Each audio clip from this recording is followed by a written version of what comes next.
Good Vibrations.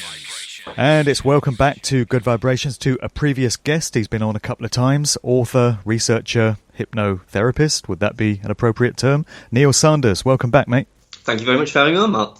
As with Mike Williams and the whole Paul McCartney stuff, you've pretty much become the go-to man for all matters Charlie Manson. Oh, okay, fair enough. Yeah, fair enough. Oh, thank you. You seem to be the first name that people think of when it comes to reanalyzing the official version of events when it comes to the so-called Manson murders and, alternative takes on the official story. So we have touched on aspects of this in previous podcasts, but today, given that the 50th anniversary of these events is fast approaching, and the Wikipedia version of the story is due to be rammed down our throats again, every bit as much as the official take on the Apollo moon landings has been.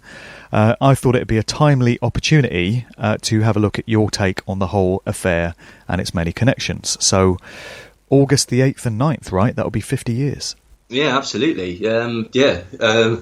Yes, it was rather sort of fortunate that it sort of all transpired like that. Just, I didn't plan it like that. I wasn't sat there a few years ago and going, you know what, I really need to do this before then. Sure. But absolutely. But, I mean, we've seen lots of people, as you say, there's been hundreds and hundreds of stories coming out.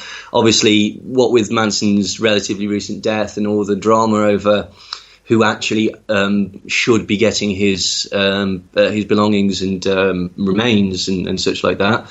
And then we've now got Tarantino who's going to stick his oar in, I really have absolutely no clue as to what is going to happen in that film. But there's already a scene where Bruce Lee fights Brad Pitt, and Brad Pitt seems to survive, so it doesn't look like it's going to be terribly realistic.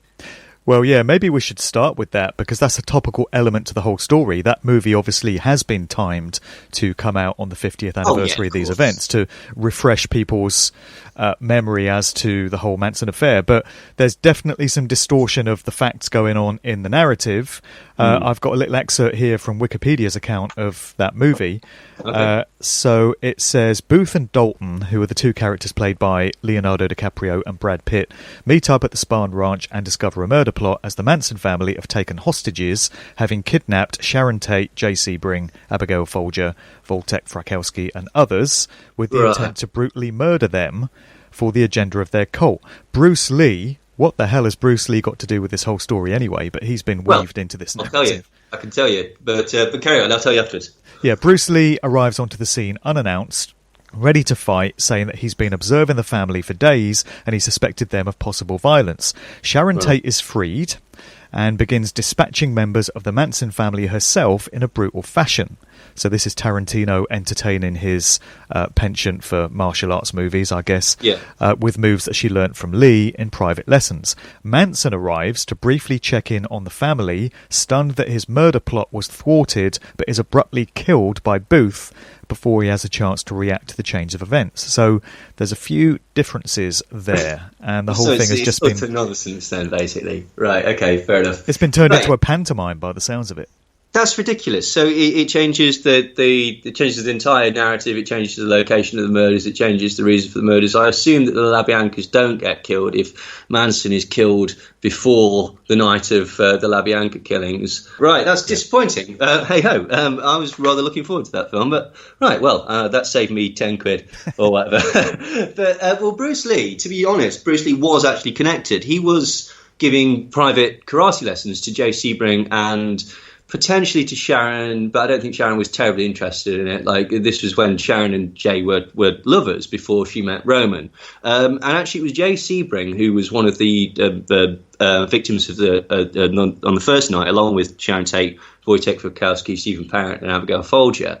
He actually, through his connections in the movie industry, got Bruce Lee his first gig playing Kato on the Green Hornet. And after there was a rumour, but this wasn't really true, but there was a rumour that suggested that Roman Polanski was looking to find who had killed his beloved Sharon, and he wound it down to, he thought if it wasn't Charles Manson, he thought that it might have been John Phillips of the Mamas and the Poppers, and apparently threatened him with a knife.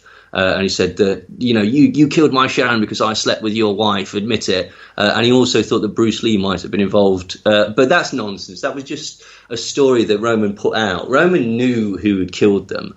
According to Nicholas Schreck's research, basically he was phoned at Ferdinand Main's house in London just after the murders. And the first thing that he said was, I told them not to do business with those effers down in Chatsworth, which is where the Spartan Ranch was. So, yeah, that's just nonsense, that is. But, right, so it looks like we've got an even further muddying of the waters then. I mean, that's essentially what my book is kind of about. Sorry, I'm plugging. But no, sure, I should have mentioned the book. The book is called Now is the Only Thing That's Real, right? Yeah, but there are several different theories sort of attached to the Manson case. There's obviously what would be considered the official line, which the Helter Skelter case, which is best represented in the book Helter Skelter. There's the theory that he's connected to a satanic cult, the Prostitution Final Judgment, which was mainly proliferated by people like Ed Sanders and to an extent Dave McGowan, which is very interesting, but ultimately I don't think that's accurate either. There's the third theory, which is that he was part of Operation Chaos, which is the May Brussel theory, and there are elements of that which are accurate, but I personally, again, disagree with that. And then there's the William Scanlon Murphy Nicholas Schreck theory, which is that essentially it was connected to a drug bust or a drug sting, and it was just a very, very grubby murder, and lots and lots of tendrils sort of would have been exposed that were far too embarrassing for most people. And that was the real reason for it. And I don't agree with every aspect of their theory, but I fall down on that side. So what I wanted to do with my book was basically write out a narrative so that you can compare. You look at the actual facts, the actual timeline, and we compare all those theories and we sort of place them over the top of them and see what could be true and what couldn't possibly be true. And it turns out that the first thing that you see is that the prosecution's case could not possibly be true because of numerous things. And yeah, that's essentially what I wanted to do. But I wanted to write a book as well that, if you're very experienced in this sort of case, if you've read the sort of Sanders books and others, it'll hopefully there'll be something new for you, and it'll be a new presentation, and there'll be new information in there. Particularly sort of the way that I've examined what Charlie's actually said, his interviews, because precious few people do because they can't understand what he's saying, basically.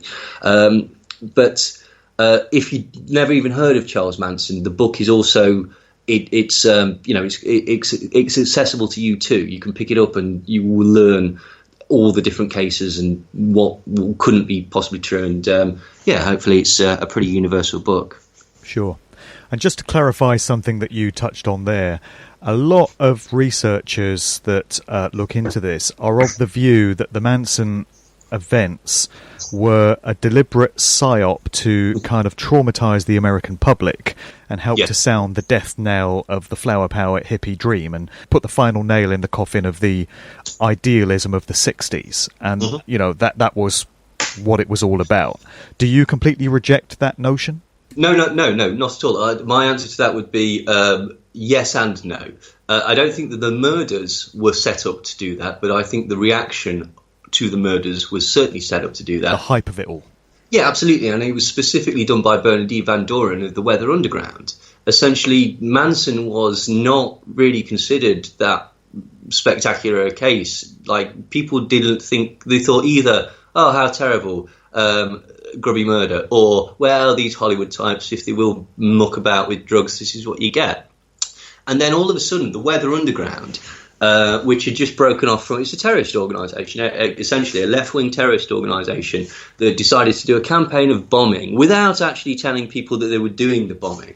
And they have intimate connections to the CIA, and they basically just appear to have come out of the SDS, or the anti-war movement, to as a sort of creation of the CIA to sort of to tar with the same brush the Black Panthers and the SDS and the anti-war movement, and basically, give the impression that the students in the anti-war movement was violent. Right. And it was Bernadette Van Doren of the Weathermen that basically politicised Manson. She went on television and did numerous speeches where she not only said that he was a political prisoner, but she praised Manson. She said, dig it. They went into those rich piggies' homes and they killed them. Then they ate dinner, and they even left the fork in the fat pig's belly, or the words to those effect, thereby shaping it in the eyes of sort of radicalists as, this is it. This is like, that we're sticking it to the man, which is not what it was at all. And that, as more than anything, really helped to cement the concept that hippies were dirty, violent, drug-taking,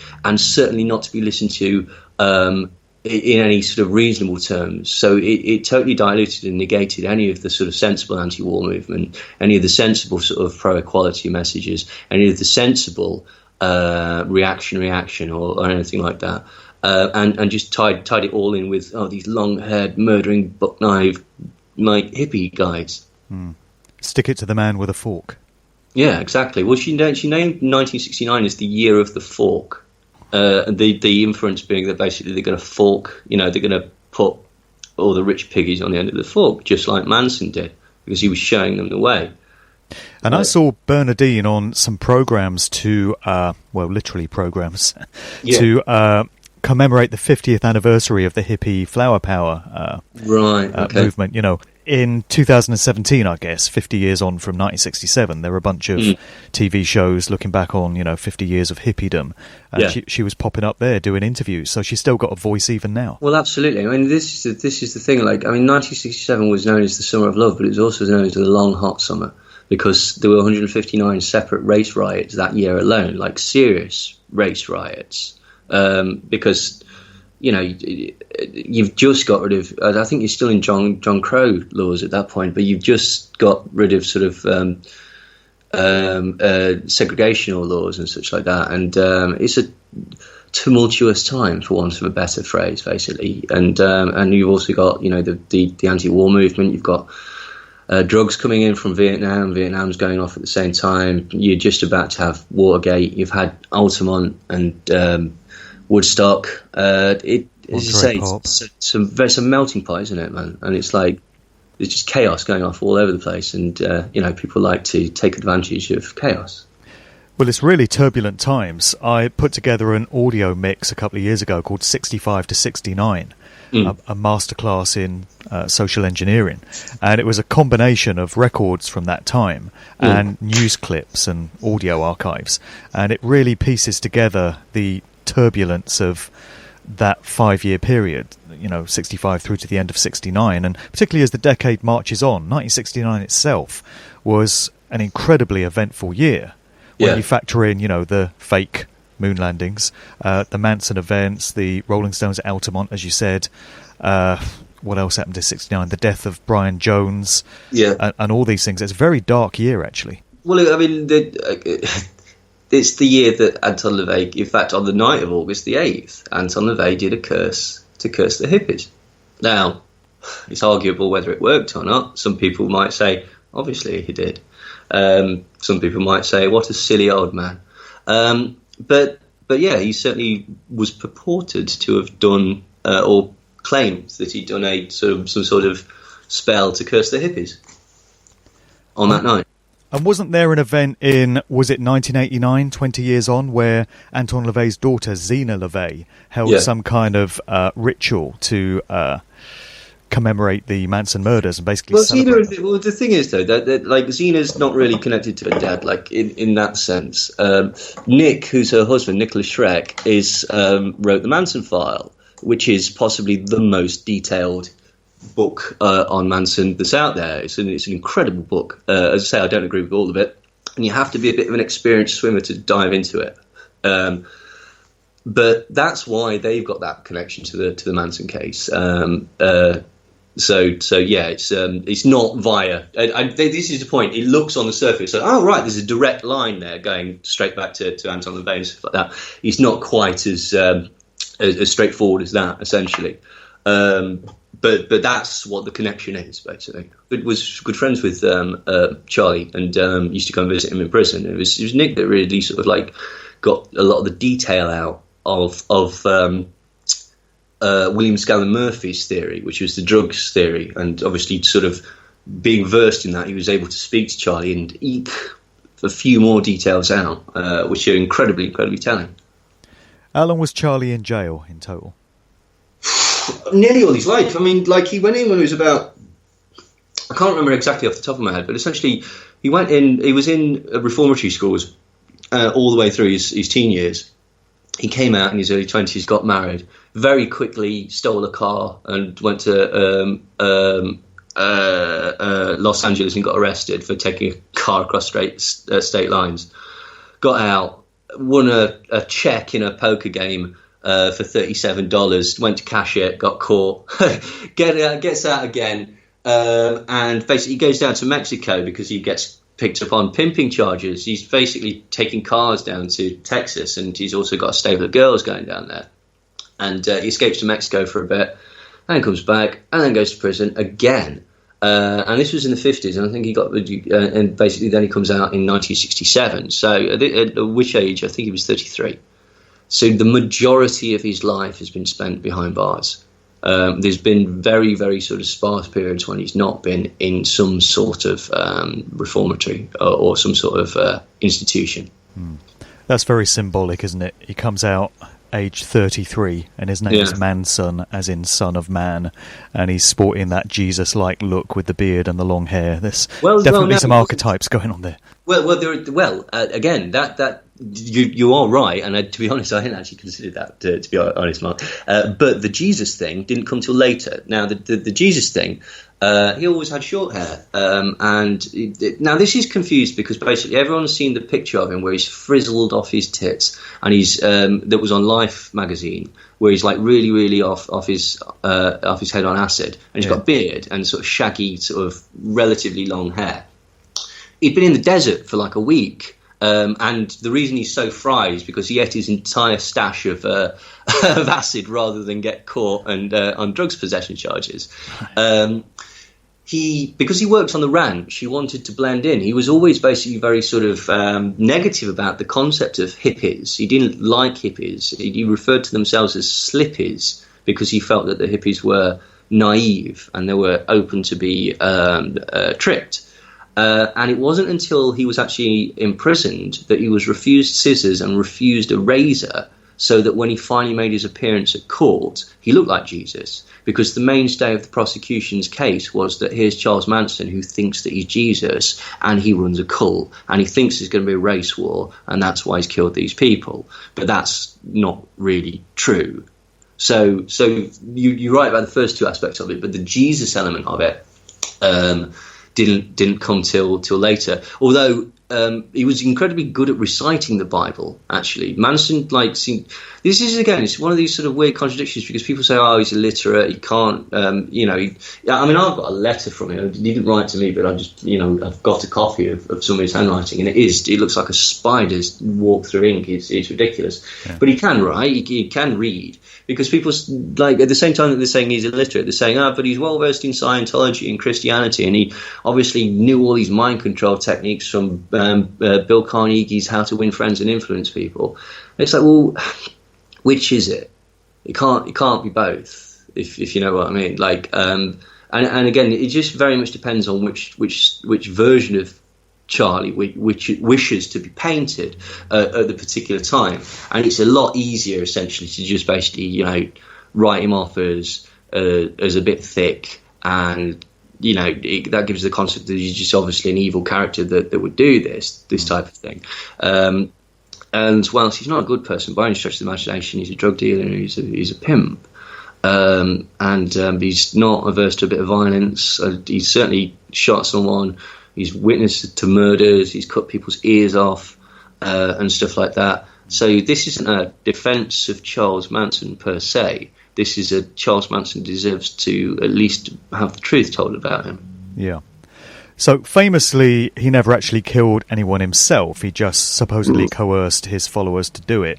But it seems that he very nearly became a murderer because, as you said there, it was a black drug dealer, wasn't it? He got into an altercation with him, and it could have ended that Charlie killed him. It's just chance that it didn't. Bernard Crowe, well, he also basically obliquely references leaving a couple of bodies on the beach in Mexico in the 50s, okay, and alludes to him walking around with a Magnum and selling cocaine for the Mafia, or at least transporting cocaine for the Mafia. And we know that later in his life, he, for example, sold cocaine to Dean Martin, and used to knock about with Dennis Wilson and parties at Elvis Presley's house where Mama Cass and Michael Caine were. And, they used to knock about with him. Jimi Hendrix's band knew him. Frank Zappa tried to steal songs off of him. Neil Diamond stole songs off him. Neil Young was a good friend of his. So this is the point. It's a lot more nuanced and complicated than a lot of people really realise. I mean, it's Tex's fault, really. If you want to talk about that incident, this is sort of indicative of the whole case, really. Tex had been ripped off by his girlfriend, a girl called Rosina, or Luella, depending on which version of which book you read. And she basically told him that she was pregnant and needed money for an abortion. And she wasn't pregnant, she just stole his money. And so he wanted to get back at her. So basically what he did was he told this guy, Bernard Crowe, I've got a brick of weed. I'm going to give it to you. I'm going to sell it to you. Give me the cash. I'll nip out and get it. And I'll leave my girlfriend here as collateral, fully knowing that basically he just didn't care. And he was just going to leave her there in the hope that essentially something nasty would happen to her. And then what happened was Bernard Crowe phoned up the ranch because he knew that's where Charles was staying, although actually Tex was staying, but Tex wasn't staying at the ranch. He was staying in an outhouse sort of away from the ranch because Charlie didn't really like him, and he'd just moved back. He was with his girlfriend Rosina in Hollywood, I believe, and so he just moved back and basically said, "Oh, can I come back on the ranch?" And Charlie had said, "Yeah, you give me your truck, then you can go and stay in one of the wigwams that Bobby's made over there, but not in the main building." Anyway, so he's gone back to Spahn. And Bernard Crowe, because Bernard Crowe knows all these people. He knows Charlie. He knows all of all of this crowd because they're all drug dealers. He phones up the ranch and asks to speak to Charles, which is Tex's real name. There's a bit of confusion, and Charlie answers, and Bernard Crowe basically says, "Right, give me the money or give me Tex. Otherwise, I'm going to come down there. I'm going to cut this girl's head off. I'm going to come down there. I'm going to kill you. I'm going to kill everyone there. I'm going to set fire to the ranch." And so Charlie turns around and basically says, "Okay, Tex, did you do this?"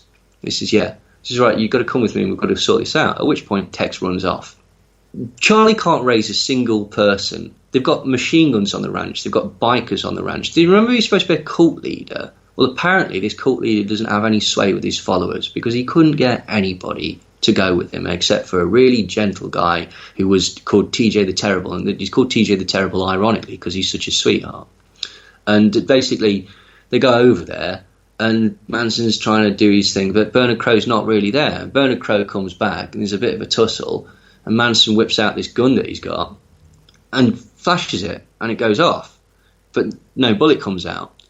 And Manson panics a bit, or tries to play it off cool, and says, "You see, Bernard, I'm just messing with you. I ain't got no bullets in this gun. We're all friends, mate. It's all cool." At which point Bernard Crowe starts to strangle Charlie, because he doesn't take kindly to being shot at.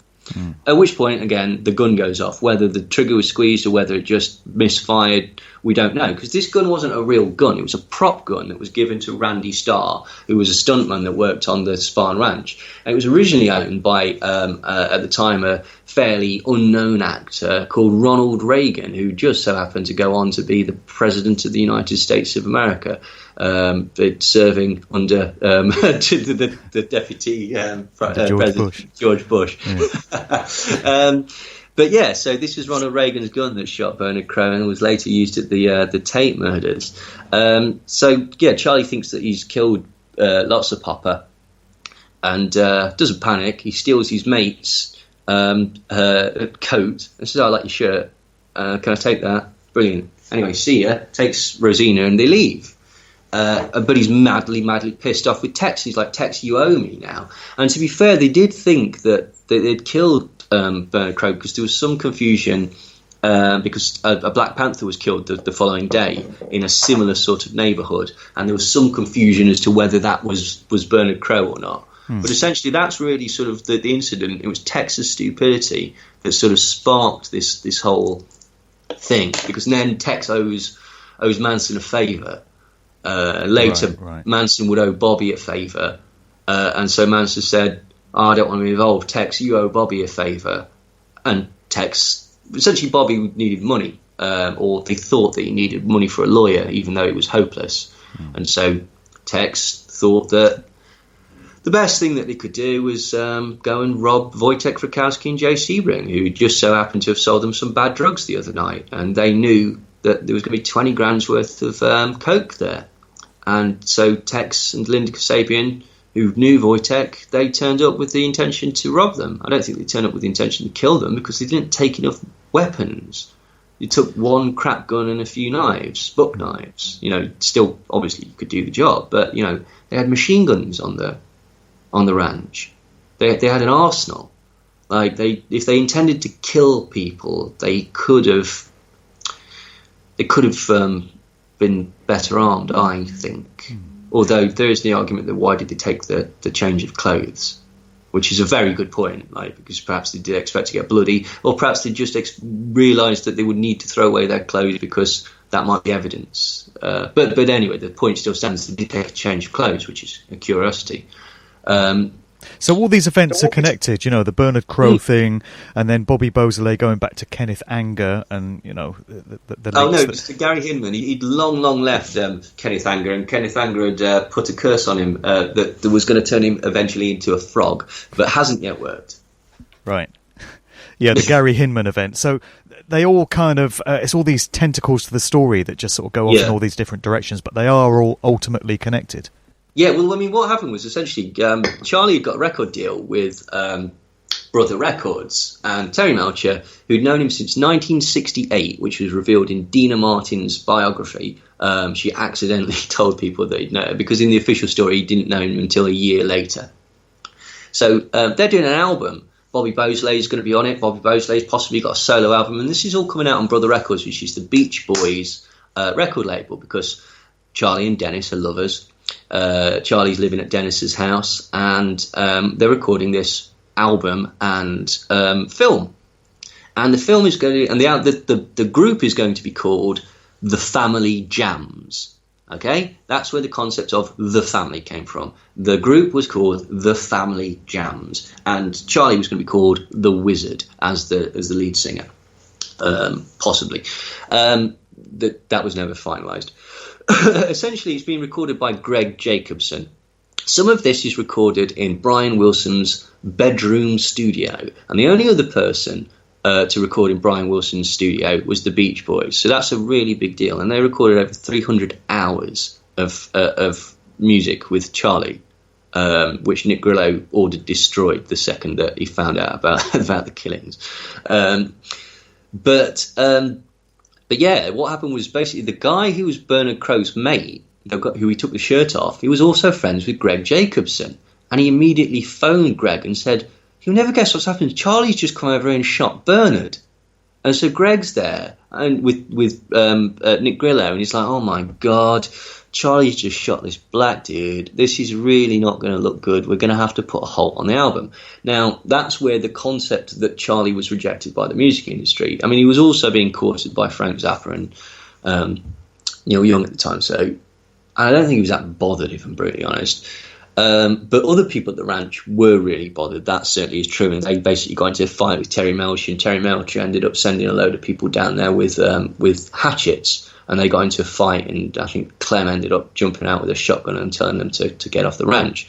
So again, that incident also proves that this. I think that was after the murder as well. Terry Melcher and Manson were seen together after the murders. So the idea that he was there to kill Terry Melcher or to get revenge against Terry Melcher is just not borne out by the facts of the case.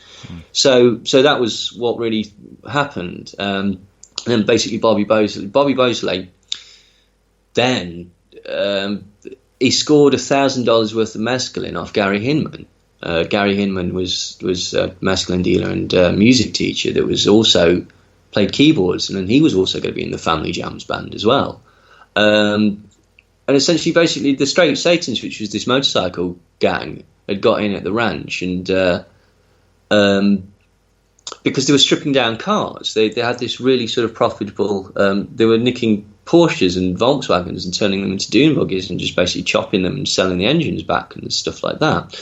And it was a really sort of serious organised crime thing. In fact, one poor kid stumbled upon it and got killed. It's not clear. A guy called Mark Waltz. It's not clear exactly what happened, but it appears that he was stealing cars for them and did something wrong and ended up beaten to death and left at the side of the road.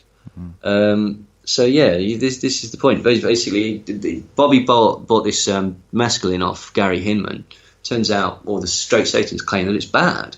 And so Danny DiCarlo says to Bobby, you need to go and get either the money or you need to kill Gary. And if you don't do one or the other, I'm going to kill you. And he gave him the gun that was taken to Gary's house. Now, Gary basically was friends with Bobby.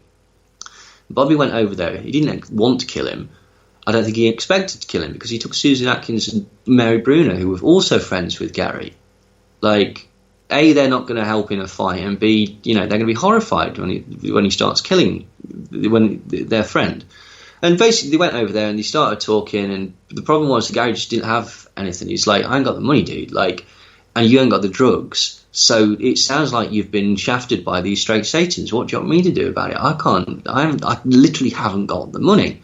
And it starts to get a bit panicky, and basically the gun goes off. And Mary Brunner phones Spahn Ranch and says, oh, Charlie, you need to come down here quickly. Like, it's all kicking off. Like, I don't know what's happening.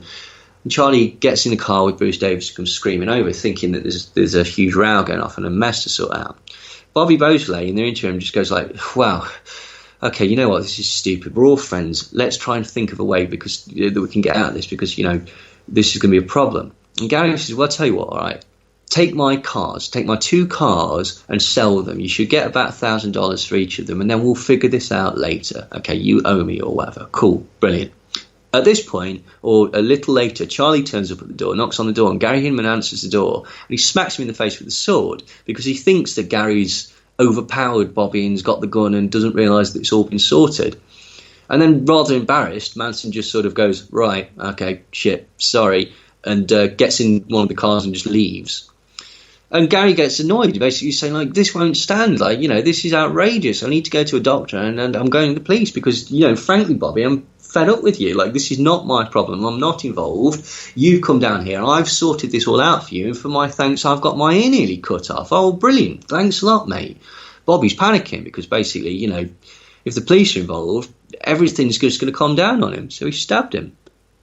And that's really what it was. It was a horrible, horrible situation where a really impressionable young kid got in over his head. And then basically paid the price for it. Because the official version of that story is that Bobby went over there with the express intent of torturing Gary and, extracting the money or the drugs from him. And, he did the whole thing willingly and just killed him straight. Yeah. You don't normally get accounts of Charlie turning up and getting involved in the whole thing when you hear that story. Well, I mean, the thing is, like, Bobby acted. They take it even further and say that Bobby was celebrating getting like he got his cherry. Like, do you know what I mean? Like he got his stripes or whatever afterwards. That's not true. He went into a massive depression. And, like, that's exactly how he got caught because he was driving around in Gary Hinman's car, still covered in Gary Hinman's blood because he was in shock. He killed his friend for something that he didn't believe was true. But essentially, because of that, he felt that Manson had ballsed it up for him, which he had. So Manson owed Bobby a favour. Then the Bernard Crowe thing happens, and Tex is like, right, Tex, you owe me a favour now. And Manson basically says, you know what, I can't be bothered with any of this. And he finds this 16-year-old Jewish girl called Stephanie Schramm, steals her off her boyfriend, and decides to go to San Diego with her. Leaving Tex to sort it out. And as I say, Tex decides that the best thing that he can do is to go and rob Jay Sebring, because Jay Sebring, other than being a hairdresser to the stars, is also a major drug plug, or not a plug, but a dealer.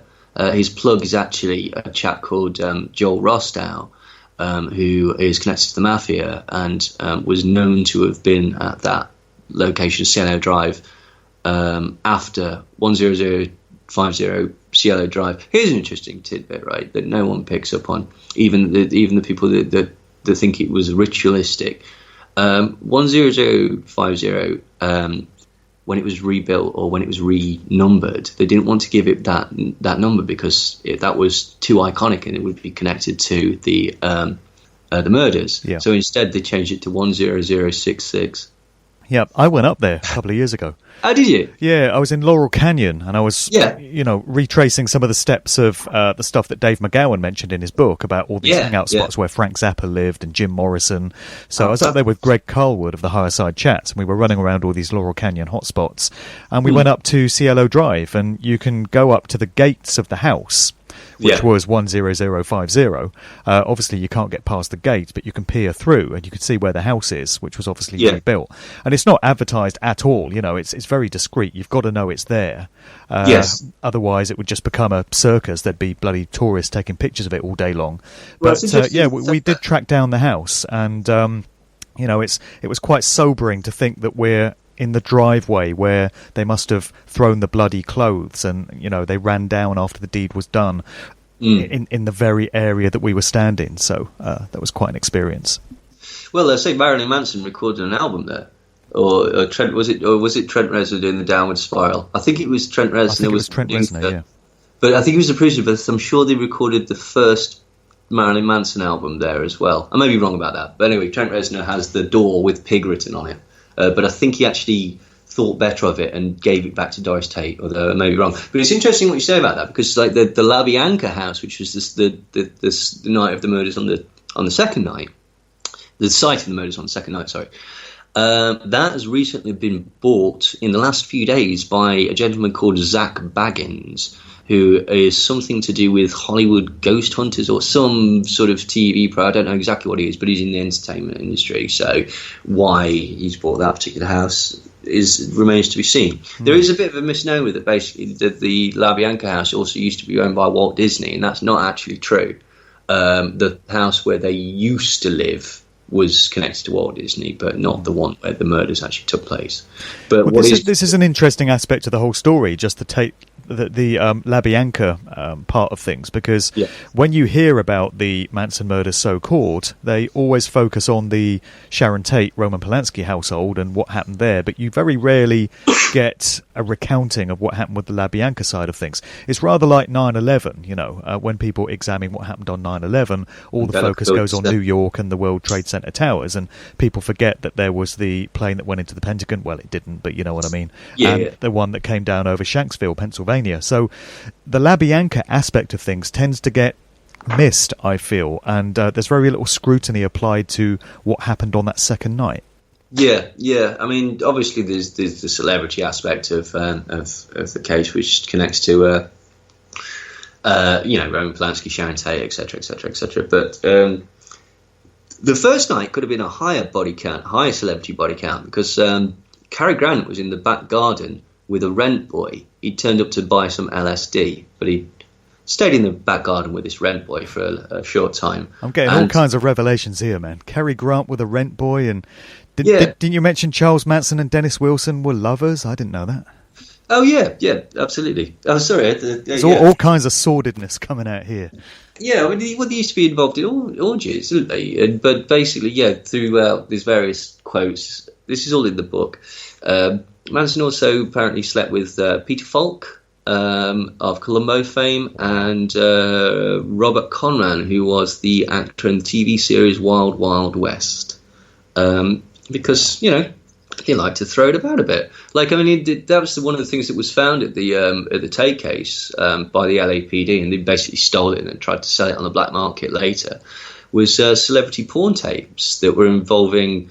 Well, there was one that was an orgy that had Warren Beatty and Yul Brynner and Mama Cass. There was Sharon Tate with a black guy. That apparently caused a bit of a stir. There was a suggestion that there was bestiality going on in some of these. And there was a homosexual tryst between Peter Sellers and Yul Brynner, also, apparently. So, basically there's this ongoing party that was at Dennis Wilson's house, Elvis Presley's house, and Terry Melcher's house. And at any one time, the party would be raging at one of these things. And Terry Melcher and I think it was Greg Jacobson, but I could be wrong, and Dennis Wilson basically called themselves the Golden Penetrators. And their mission was to basically sleep with as many beautiful young girls as they could. And apparently they were terribly successful at this. So this was the atmosphere that was going on, essentially. But also, Steve McQueen was going to turn up to also buy cocaine, but he got basically pulled a teenage girl at the Whiskey A Go Go and decided to go home with her rather than go and pick up his gear. But then you've realised that the people were dead. I mean, basically, the LaBianca, getting the motive for it is, I mean, the motive for the Tate murders, as far as I can see, is that Tex and Linda turned up there to rub drugs. Patricia Krenwinkel, Katie, as she was renamed, she fancied Tex, so she turned up and was particularly brutal to try and impress Tex. And Susan went along because Susan's mental. And she was also in with Tex, and they were basically speed mates. They got this like jar of methamphetamine that was hidden from Charlie because Charlie forbade speed, coke, and heroin at the ranch. So again, what sort of a cult leader is this when his acolytes aren't even obeying him? Well, he had morals, you see. Well, to a degree, he had morals. Yeah, I mean, there's certainly, I mean, like anyone, like there's shades of grey within everything. I mean, he certainly saved the life of the Black Panther Geronimo Pratt in prison. Charles Manson did. That was revealed by Geronimo Pratt himself. So, and you know, he showed incredible kindness to animals, and actually, you know, the girls. He helped Squeaky. He helped Mary. He was very kind to Cappy and very kind to Brenda and Nancy and Sandra and people like that. He was a bit mean to some of the lads, and he was a bit mean to some of the less attractive girls as well. But this is the thing. He's a person. I think that's one of the things people try and reduce him down to a caricature, or because it's simpler. You know, if you think of him as sort of like he's Rasputin or Svengali or something like that, he's like a sort of Hammer horror character. It becomes far easier to sort of ingest, and that mainly comes from the fact that essentially that was what the prosecution was pushing, this idea that he was a cult leader and he wanted Helter Skelter. Helter Skelter was a race war, an inevitable race war that he felt was going to happen between the black people and the white people. And the Manson family would basically go off and live in the underground cavern, which was this sort of Shangri-La type place that the Hopi Indians spoke of. In Death Valley, wasn't it? In Death Valley, wasn't it? Yes, it was. And basically they'd wait till their numbers swelled to 144,000 and then come out and take their place as the rightful leaders of the planet. The only problem with that is that that's not Charlie Manson's credo or credos or whatever, right? Okay, that's Krishna Venter. Krishna Venter was a real cult leader that basically preached those exact same principles, had orgies, insisted that he was Christ and the devil at the same time, and insisted that all his followers gave their possessions to him, and all the women were part of his harem.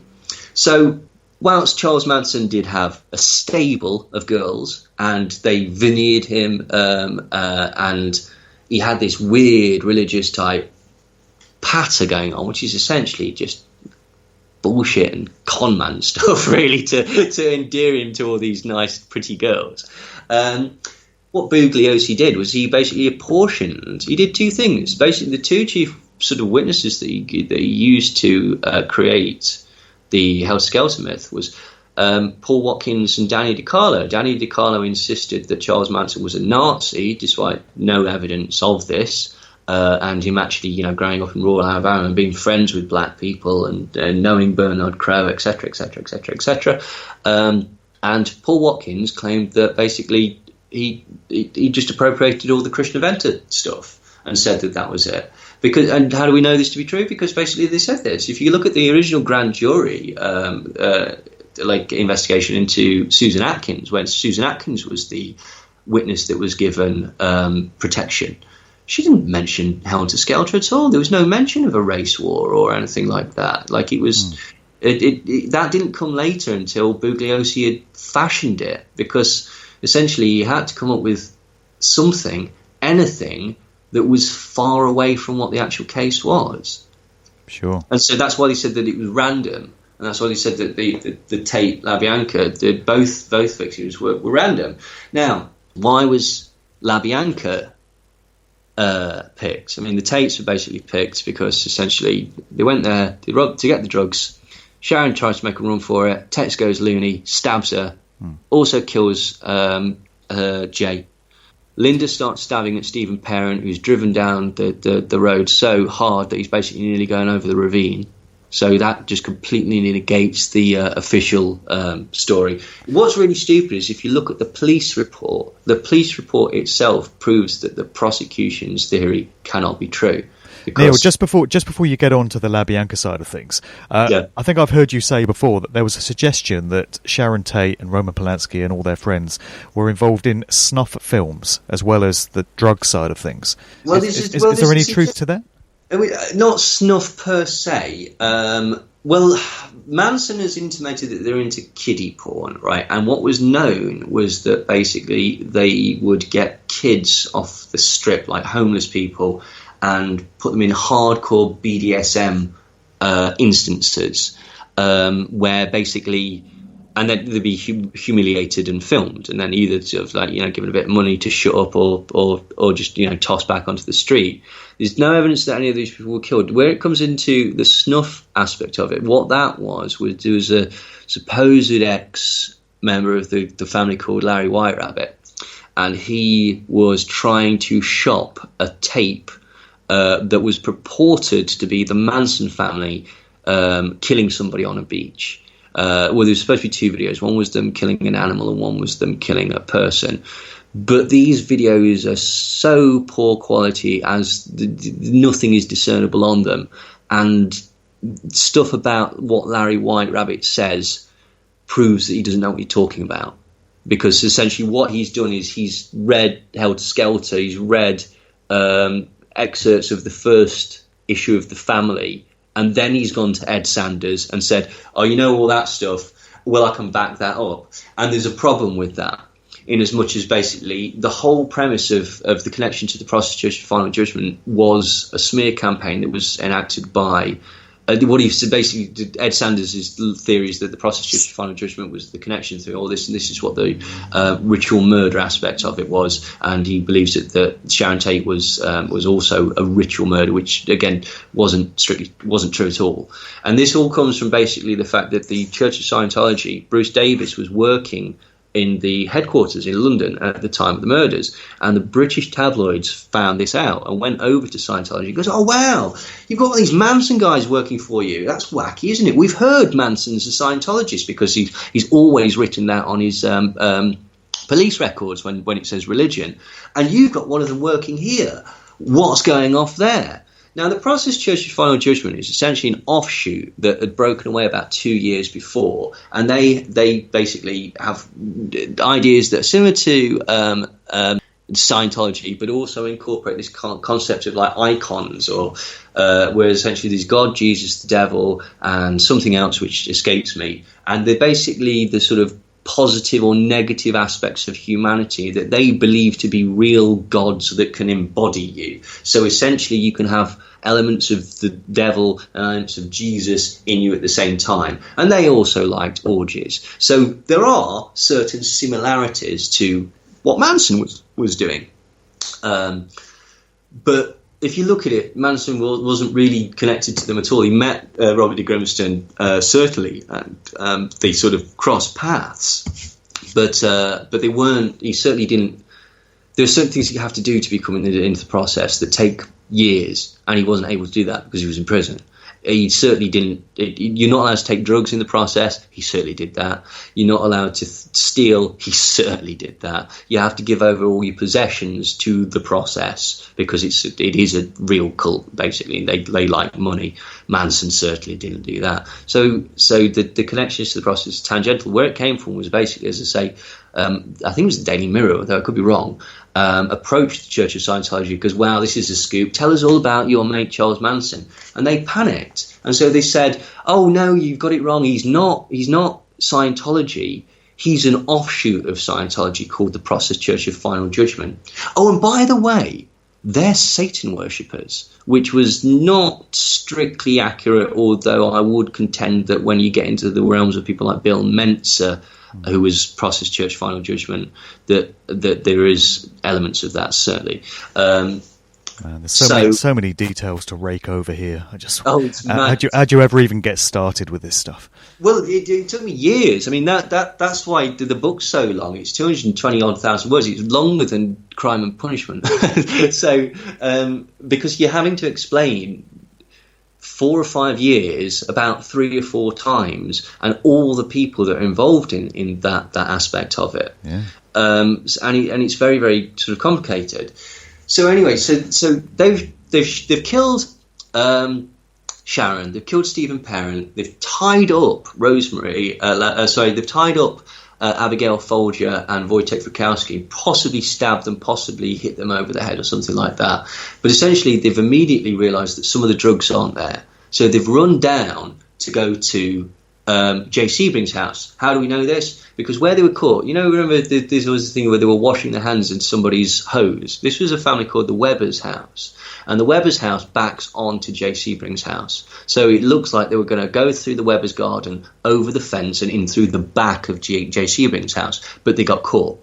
And so after that, they then throw away their bloody clothes, which were later found by journalists, throws away the gun, which was later found by an 11-year-old boy called Stephen Weiss. Both of these pieces of evidence were immediately lost by the LAPD, because I don't think they wanted to solve the case, if I'm brutally honest. And they go back, and Charlie's finally got back with this young girl from San Diego. And they explain what's gone off, and Charlie basically says, you idiots, like, there's 2 people still alive up there. Okay, there's a mountain of evidence. You've just put me back in prison. What the bloody hell are you doing? This is the last thing I need. And so they get in the car, and at that point, Linda drives, okay, and Tex hides in the back. Now, this is where another point shows that the prosecution case is garbage, because Tex drove on the first go. Everyone says that. Everyone says Tex drove there, right? But the reason and the only reason that Linda Kasabian apparently was there, when she became the star prosecution witness and was offered immunity, was because she had a driver's license. It's like, well, she didn't drive though, so that's bullshit.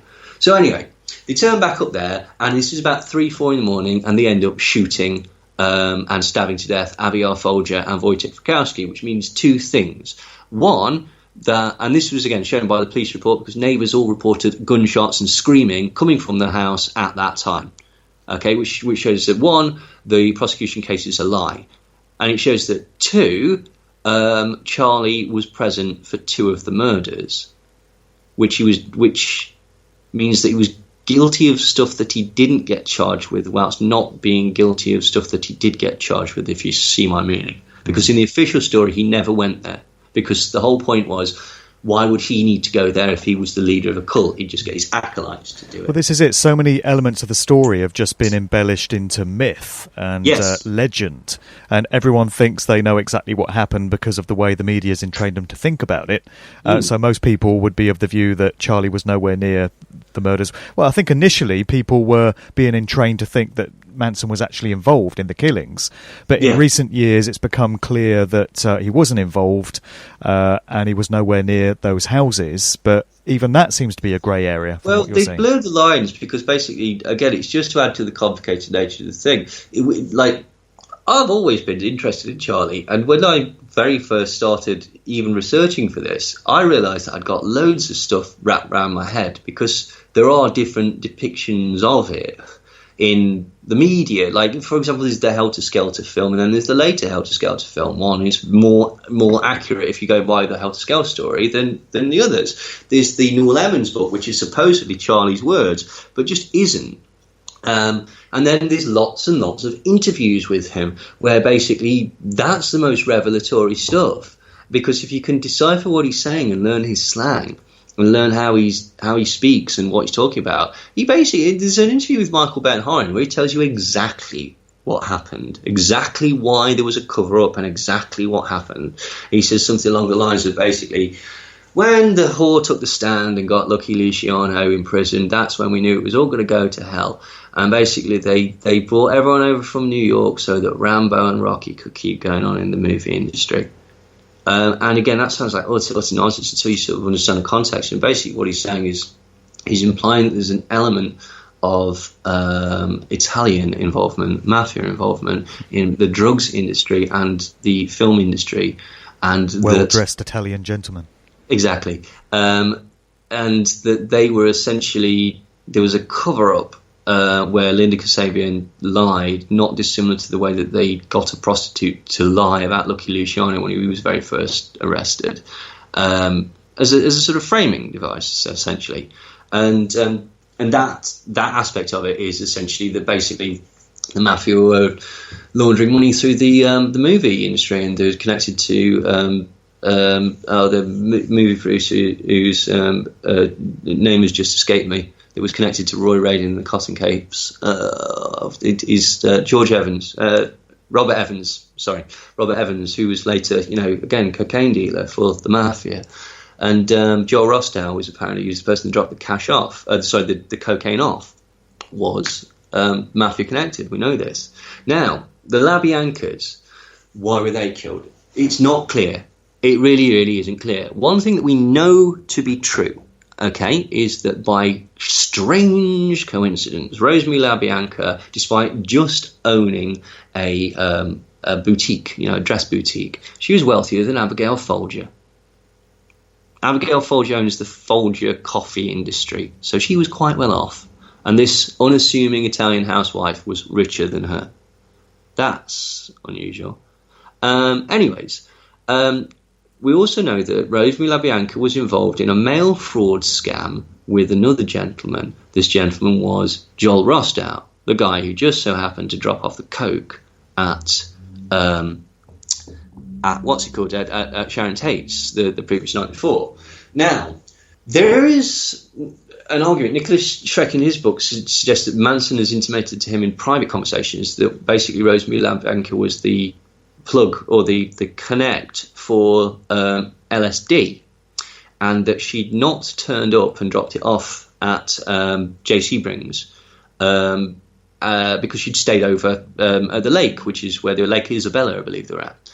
And they decided to stay a night later. And this enraged Tex because basically he found out that she'd been ripping him off. She'd been selling him it for a lot higher.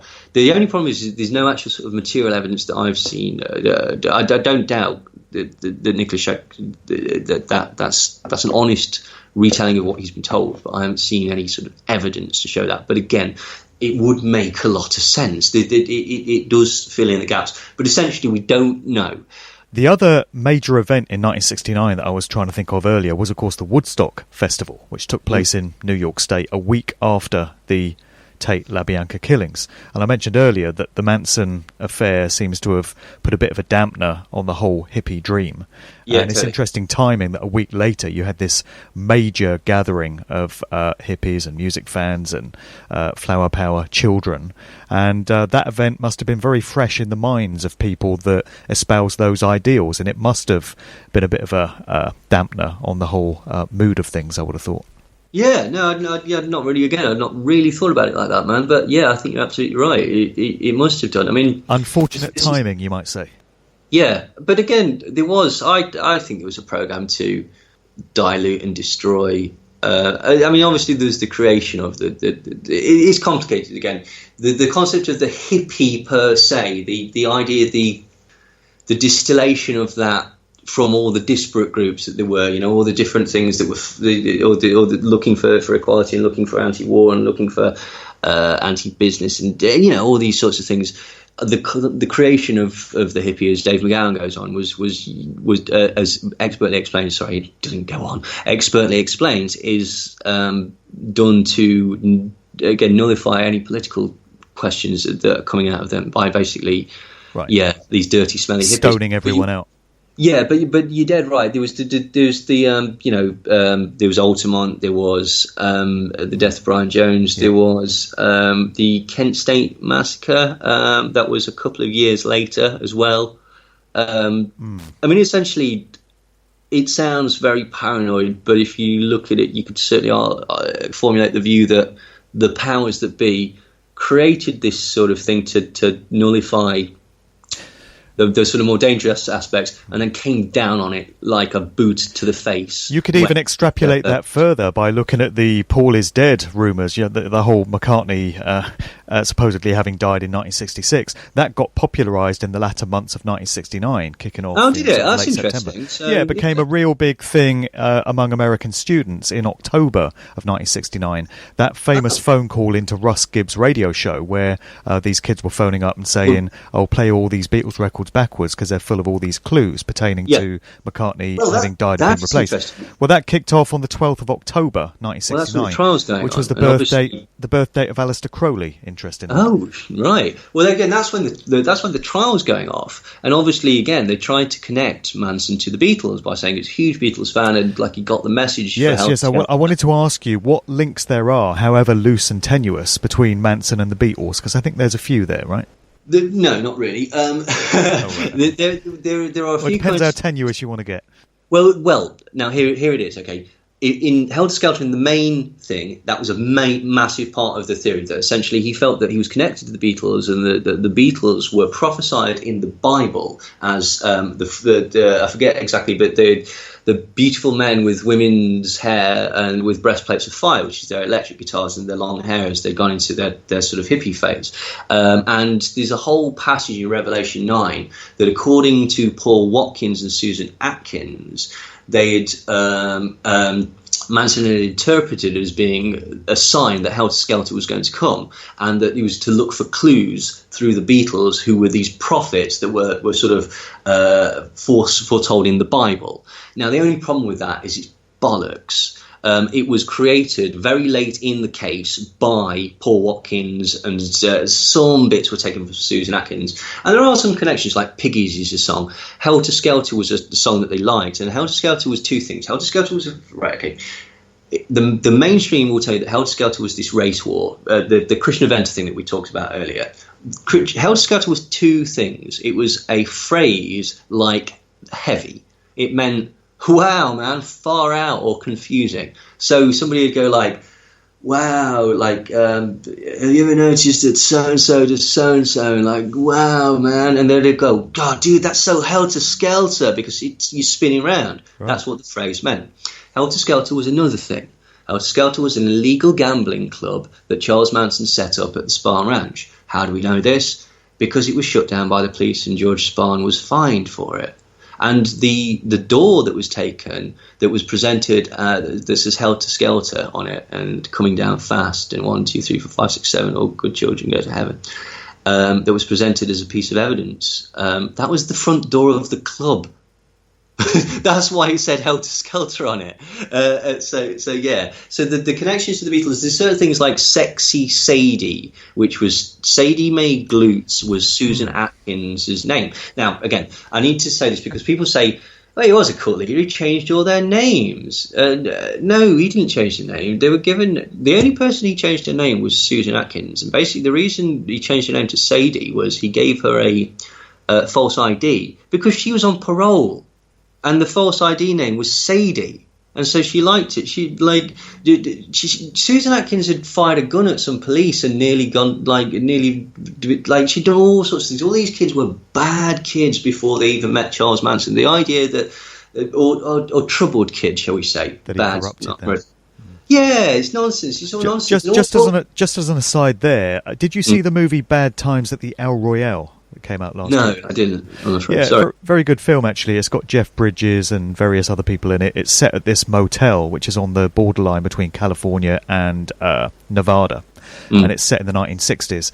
And towards the end of the film, you get this guy appearing who is very clearly modelled on Charles Manson.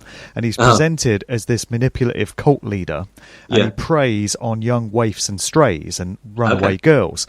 So he approaches this girl on the beach who's run away from home and recruits her into this cult.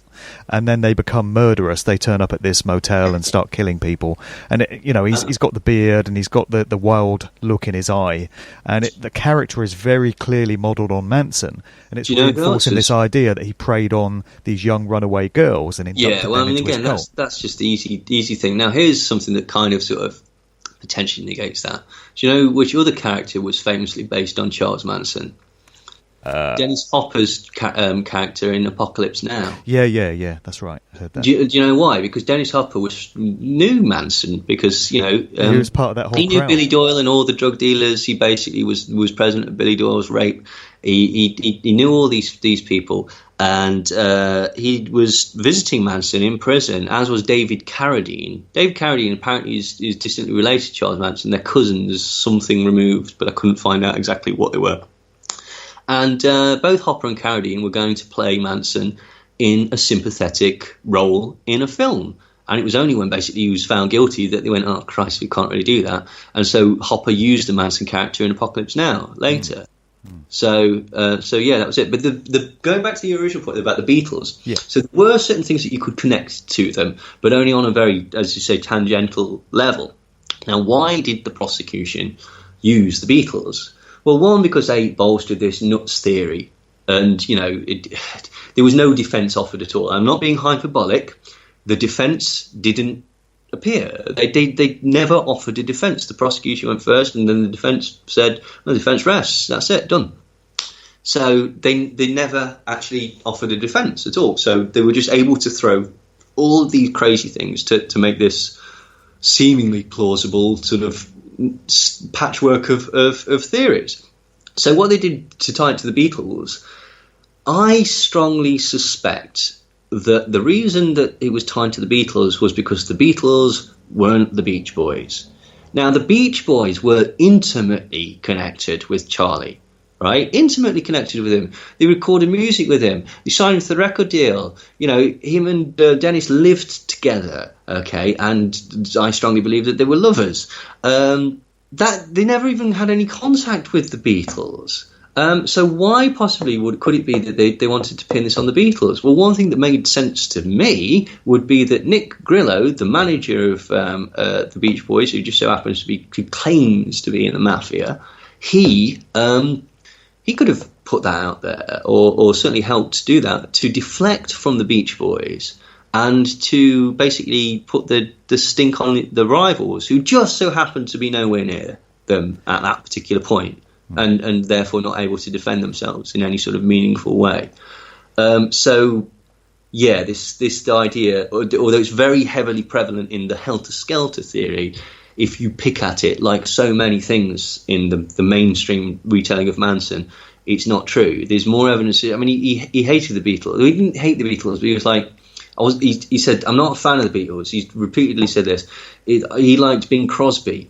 And stuff like that. If you've heard Charles Manson's music... Not David Crosby. Huh? It should be more David Crosby than Bing, you would have thought. Well, yeah, maybe. But if you listen to Manson's music, it doesn't sound anything like the Beatles. It sounds a bit sort of Dylan-esque. Whimsical and folksy. Yeah, it's not Beatlesy at all. For somebody who's supposed to be this mega fan, you'd think there'd be at least sort of an element of it in there. Yeah, and there just isn't. It was another of these things that was appropriated to him to create the character that was presented, which is such a strange case, man, because there's so much to it and it's so complex. Well, really, and it feels like we've only just scratched the surface with this conversation. Yeah, we have, if I'm being brutally honest. Looking at the size of your book and everything that went into that, it took a long time to write. Oh yes, I mean it did. It took years to write and to just figure out getting everything into the order. And again, I've said this many times, but when I started, I thought that it was going to be mind control and CIA and satanic cults and more along the lines of Ed Sanders' theory. Sure. And I soon discovered that Ed Sanders' theory of the connection to the Protestant Church, aside from coming from the tabloids in the UK, it was actually fed to him by Vincent Bugliosi in the prosecution.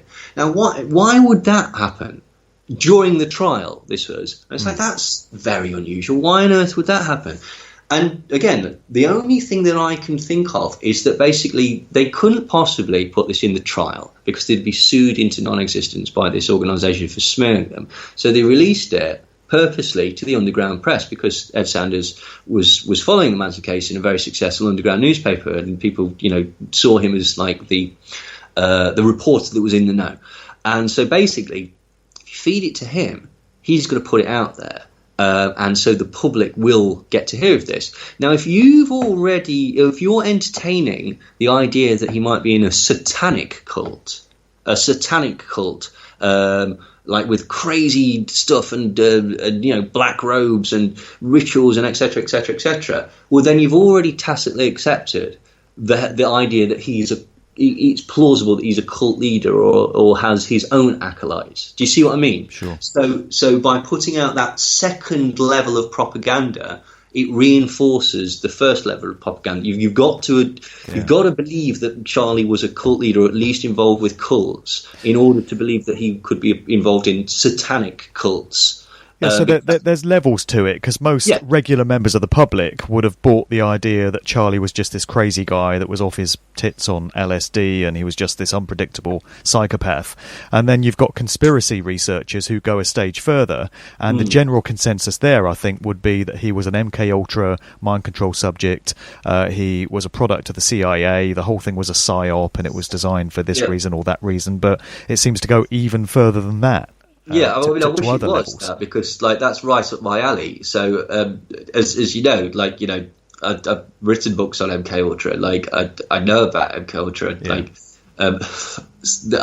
I thought that's what it could be at the beginning. And so there's lots of indicators that sort of give you the sort of perhaps, but there's nothing solid. I'm not saying it's not possible by any stretch of the imagination, right? There could be some element of it that I've not as yet discovered. But personally, I haven't seen any evidence connecting Charles Manson to mind control, except for what I previously said about the Weather Underground after the fact, using him to smear the hippies, essentially. Interesting. Because, again, the only institutions that I'm aware of that did mind control experiments that he was in were Vacaville, and he wasn't in Vacaville until after he'd done the crimes. So he was in Boys Town, which I appreciate that there was sort of sexual abuse and stuff going on there, and the connection to the Franklin scandal, but he was in Boylestown for about half a day before he escaped. So, Neil, here we are, a couple of English guys poring over events that happened in California 50-odd years ago. And it's interesting because most of the researchers looking into the Beatles and the Paul McCartney replacement tend to be Americans. So I don't know if there's some comfort in geographical distance and detachment from these things, but I do find it interesting. Well, absolutely. I mean, that's really the sort of thing that interested me, is that Manson is... he always different things to different people, isn't he? He's one of these people that has sort of transcended what he did or what he was accused of doing to becoming sort of a cultural icon. He's essentially, well, I mean, I saw a review of Once Upon a Time in Hollywood today, and essentially it referred to the reason that Charles Manson is in that film is because it's to signify the end of the 60s, and that is essentially how powerful that image has become. And it just fascinated me. I mean, even the different layers of the story, the Helter Skelter story is fascinating. The Ed Sanders theory is fascinating. The Mae Brussel theory is fascinating. The William Scanlon Murphy and Nicholas Schreck theory is fascinating. And then you've got the sort of the added puzzle of trying to pick through it all and try and figure out which is actually accurate, and then try and match that up with what he said, and it just seemed like a right laugh to me. Yeah.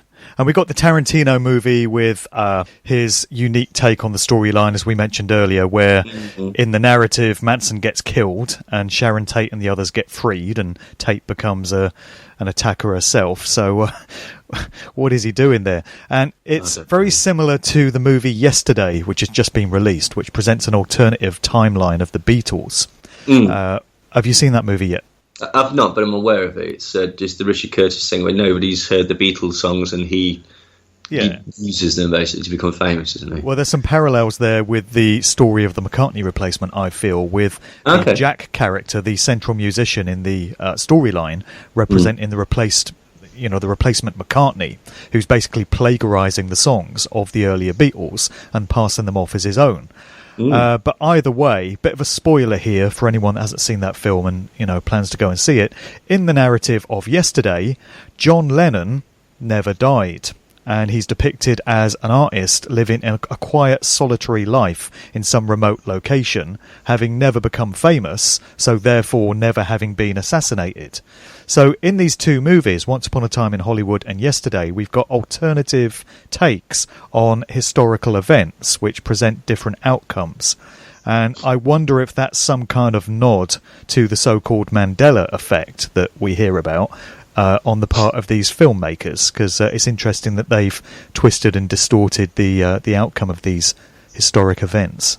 I think it's just that Quentin Tarantino ran out of good Japanese and Hong Kong films to copy ages ago, and now he's just basically, he's so far up his own arse that he thinks of himself as an auteur rather than somebody that actually just steals from pop culture. I'm trying to think of why the Yesterday film might have come out. Possibly, is it some sort of anniversary? Is it the anniversary of the last Beatles gig or something like that? 1969, well, that was the year the Beatles effectively split up. Abbey Road came out, followed by the Let It Be album. So, to all intents and purposes, in 1969, the group was over. So, yeah, it's the 50th anniversary of that all going pear-shaped. I mean, who knows? But, I personally would just think I'm a bit more cynical in as much as I think that these people are just looking to cash in. I think that's probably what it is. All right, then. So just remind people about your book and where they can go to get it. And maybe you want to mention your other books as well, the two books on mind control. Oh, thank you. It's very kind of you. Well, the Manson book is called Now Is the Only Thing That's Real, a re-examination of the Manson murders, motives and mythos. And it's available from my website, which is neilsandersmindcontrol.com. It's also available from Amazon as either a physical copy or on Kindle. And again, I know some people don't like PayPal, so there's a number of ways that you can pay on my site and stuff like that. I was very happy that members of Atwar have actually read the book. Atwar is Charlie's own charity, and several of them have contacted me and said how much they like the book, which is incredibly touching and incredible praise. And I was really, really, really sort of made up by that. The people who were essentially Charlie's friends have taken, because as you say, I'm just some English guy from the middle of nowhere. Who the hell am I to be looking at this? But to get that recognition from people that sort of close to the case was really lovely. So I was quite proud of that. This is just for fun. I'm picking up vibrations. I'm picking up good vibrations. I'm picking up vibrations.